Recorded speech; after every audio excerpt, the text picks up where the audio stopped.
Uncle, I tell you that I want to go to the school and give some rhymes. Why do you finish my rice? Hey, Sarima, I'm sorry. Don't worry, eh? Let me check if I have some money. Mumu man. Look at how he's doing as if he has some rubber. Oi? Please do. You know my school is far and it's as Asaba.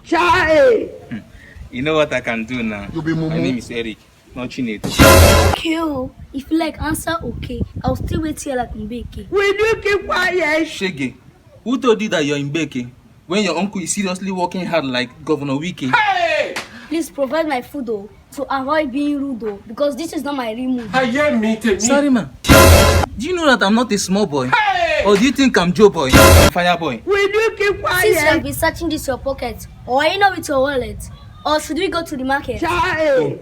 So you came here with insult? Oi? Don't worry, I will tell everybody about your last result. You be Mumu. At least I took fault, but I will tell Mama Comfort that you were the one that collected her fish in her pot. Hey! Sarima, Oi? Sarima, Sorry, oh. Sarima. May God not allow them, make them kill you.